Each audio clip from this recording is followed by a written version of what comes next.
Let me talk about this a little bit. I was talking to a friend at an exhibit about doing watercolors and saying that I use a medium-sized brush with a small point and yellow ochre.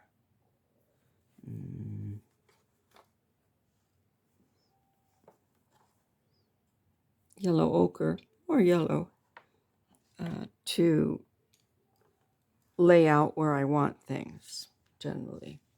And then also, I think if you were watching this earlier, here I used the color that's the background to leave the white. You know, when I initially laid it out, the dog was the first shape I wanted in there. So anyway, so this was done without pencil. But because I wanted to get lines of relationships and stuff on here for an abstract version,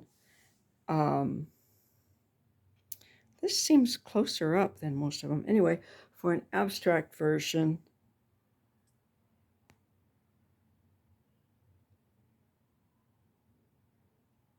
all right, I went ahead and used pencil. And as I mentioned the other night, oddly enough, even though this one is supposed to be abstract and blocky, it's actually more realistic than the first one. But you see on here, you can see the pencil underneath. And this is just a regular HB or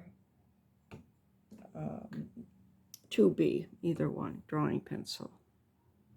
Well, this is an H. That's a little bit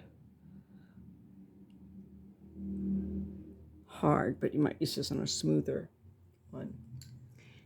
But you want a softer pencil so that you can go in with a kneaded eraser. That's what I wanted to introduce, was the kneaded eraser, because you can go in after the watercolor is dry and kind of pick it up. This is not kind of a scrubby eraser. It just goes on there and you kind of pick it up. There aren't any crumbs left over or anything. And so it's very, very useful for doing watercolors if you want to draw your drawing in first. Don't do a real detailed drawing with a pencil and then fill it in with watercolor, because there's a big difference between this and this. Boy, that shadows something. Yeah, there's a big difference there. So that's that. Maybe I'll just stop this guy and make it a little short.